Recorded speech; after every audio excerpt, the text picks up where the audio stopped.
everyone, this is Meera Gupta, and today in this video I am going to cover the next part 4 from class 12th English book Flamingo, chapter 4, that is the rat trap. Okay, now in earlier video I have provided part 1, part 2, part 3 from paragraph 1st to 30. Now here I will continue from para 31 to 40. Okay, so in earlier video we have seen that the peddler wore the fur coat offered by the valet and started following the lady. He didn't even bother to notice the other people in the room. On the way to the house, the peddler felt that as he had committed a crime, he would be punished for it. Okay, now let us see next paragraph. Para 31. Why the devil did I take that fellow's money? He thought. Now I am sitting in the trap and will never get out of it. Okay, it means here the peddler started cursing himself that if he had not stolen the money, he would not have got trapped like this. The money was a bet which had led him into a trap. Means this time he thought he himself caught in that trap which he used to sell to trap rat. Okay, because he thought that the world is like a trap. Okay, now see the next paragraph. Para 32. The next day was Christmas Eve, and when the ironmaster came into the dining room for breakfast, he probably thought with the satisfaction of his old regimental comrade whom he had run across so unexpectedly. First of all, we must see to it that he gets a little flesh on his bones, he said to his daughter, who was busy at the table, and then we must see that he gets something else to do than to run around the country selling rat traps. Okay, let us see the meaning of difficult word. Flesh on his bones. Flesh on his bones means that the sailor should eat good food to gain some flesh on his body. Okay, so what happened? The next day was Christmas Eve. Both the ironmaster and his daughter were at the dining table. The ironmaster said to his daughter that they had to do something good for the peddler and should try to find some better job for him rather than selling rat traps. Okay, now see the next paragraph. Para 33. It is queer that things have gone downhill with him as badly as that, said the daughter. Last night I didn't think there was anything about him to show that he had once been an educated man. You must have patience, my little girl, said the father. As soon as he gets clean and dressed up, you will see something different. Last night he was naturally embarrassed. The tramp manners will fall away from him with the tramp clothes. Okay, now see the meaning. Queer here means strange. Embarrassed here means awkward or shy. Okay, now what happened? The ironmaster's daughter said that it was strange to see the peddler had been in such a hard times and was doubtful whether the man had been educated.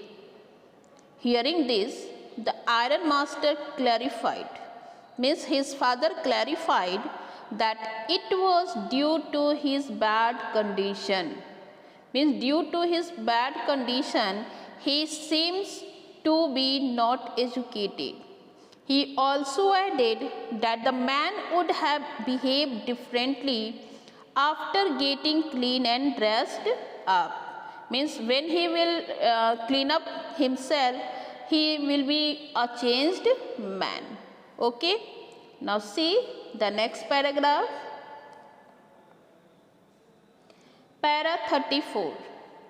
Just as he said this, the door opened and the stranger entered.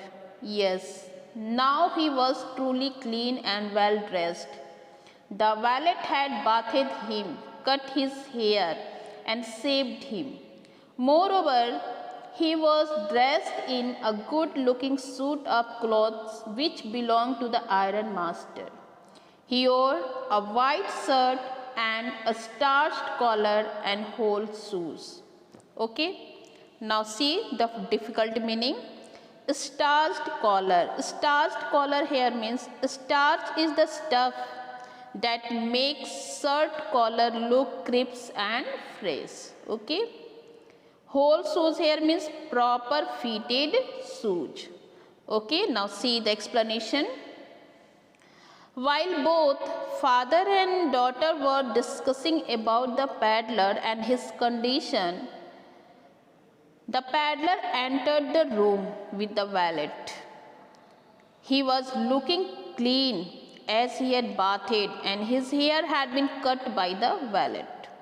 He was wearing the iron master clothes and shoes, a shirt with the starched collar and shoes which covered the entire feet.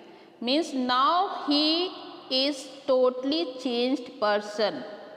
Okay. Now see the next paragraph. Para 35. But although his guest was now so well groomed, the iron master did not seem pleased. He looked at him with puckered brow, and it was easy to understand that when he had seen the strange fellow in the uncertain reflection from the furnace, he might have made a mistake, but that now, when he stood there in broad daylight, it was impossible to mistake him for an old acquaintance. What does this mean? He thundered. The stranger made no attempt to dissimulate. He saw at once that the splendor had come to an end. Okay, now see the difficult meaning. Groomed. Groomed here means ready. Puckered here means wrinkle. Dissimulate here means pretend. Splendor means luxury. And thundered means make a loud noise. Now see the explanation. The iron master seemed very angry to see his well-groomed guest, as now he could make out his appearance well and realized that he was not his comrade, he was not his old acquaintance. He understood that he mistook some stranger as his old friend. He screamed at him and asked him to explain. Asked him to explain means why did he lie? The peddler knew that the iron master could make out that he was not his old friend. As he already knew this, he was ready for the consequences and felt that the luxurious treatment was about to end, because the truth is disclosed here. Okay, now see the next para.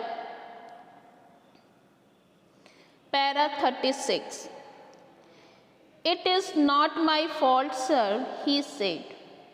I never pretended to be anything but a poor trader, and I pleaded and begged to be allowed to stay in fog. But no harm has been done. At worst, I can put on my rags again and go away. Well, said the iron master, hesitating a little. It was not quite honest either. You must admit that, and I should not be surprised if the sheriff would like to have something to say in the matter. Okay? Now here, hesitating here means to be reluctant. Sheriff here means chief executive officer of the crown, that is called in England. Okay, so let us see what happened. The peddler tried to explain that he should not be blamed. Why? Because he said that he was just begging for a stay in the fog. At that time he was not ready to go with them. He also said that he had not harmed anyone and was ready to wear his rags again, means his own clothes again.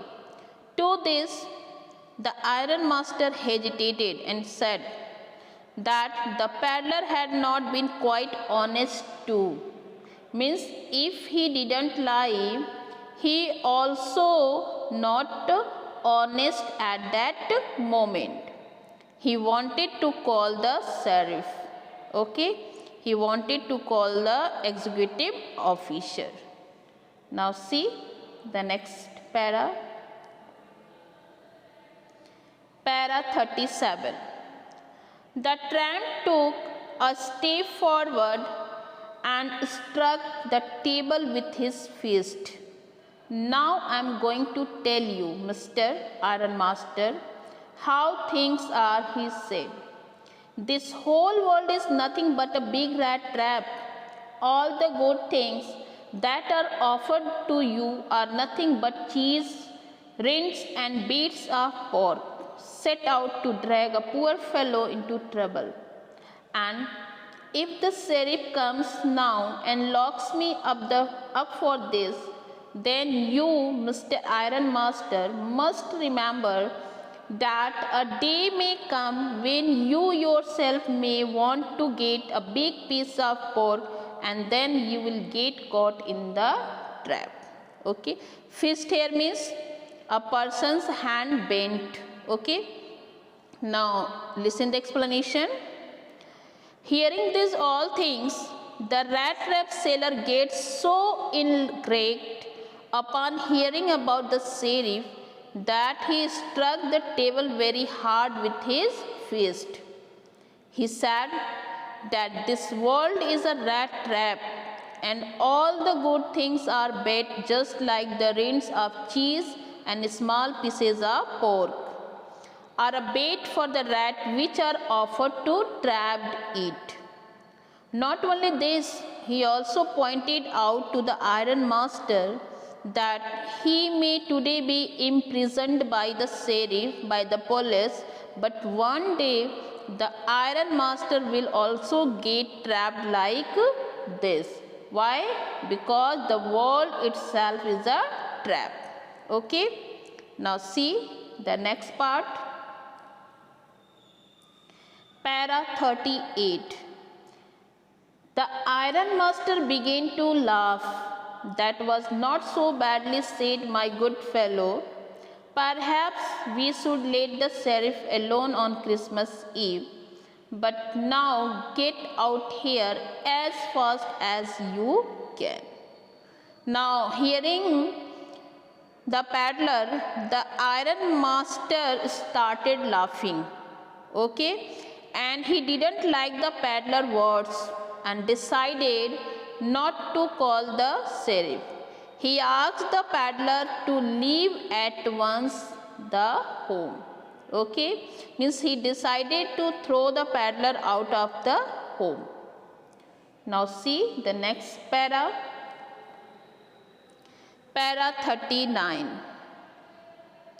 But just as the man was opening the door, the daughter said, I think he ought to stay with us today. I don't want him to go. And with that she went and closed the door. What in the world are you doing? Said the father. The daughter stood there quite embarrassed and hardly knew what to answer. That morning she had felt so happy when she thought how home-like and Christmassy she was going to make things for the poor hungry wretch. She could not get away from the idea all at once, and that was why she had interceded for the vagabond. Okay, now see the difficult meaning. Wretch here means miserable person, and interceded here means intervened. Okay, now listen the explanation. Hearing the ironmaster's daughter that ironmasters had ordered the peddler to move out of the home, the ironmaster daughter stopped the peddler. She wanted to help the poor fellow. Since morning she was planning how she could make the peddler's day happy on the occasion of Christmas. Therefore she went against her father's will and stopped him by closing the door. She didn't want peddler to be moved out of the home because she has promised and she wanted to fulfill her promise. Okay. Now see the next paragraph. Para 40. I am thinking of the stranger here, said the young girl. He walks and walks the whole year long, and there is probably not a single place in whole country where he is welcome and can feel at home. Wherever he turns, he is chased away. Always he is afraid of being arrested and cross-examined. I should like to have him enjoy a day of peace with us here. Just one in the whole year. The ironmaster mumbled something in his beard. He could not bring himself to oppose her. It was all a mistake, of course, she continued. But anyway, I don't think we ought to chase away human being whom we have asked to come here and to whom we have promised Christmas cheer. Okay, now see what happened. She tried to explain the difficulties faced by the peddler. She said that he didn't have any house. He was turned out from wherever he went, and he always kept on running in order to safeguard himself from being arrested. She said that she wanted him to enjoy Christmas with peace as they had promised him. They should not send away a man on Christmas. The man whom they had promised happiness on the day, the ironmaster was not able to find an answer to go against his daughter. Ironmaster wanted him to throw out of the home, but he also didn't want to go against her daughter, and that's why he kept silence. Okay, and he followed as his daughter said. Now here this part has been completed, means here we have covered from para 31 to 40. Okay, and next part will be continued in next video. I hope you will understand this lecture and also go through the previous videos, part 1, part 2, part 3, so that you can understand this story easily. And we will meet in next video with next part. Till then, goodbye, take care.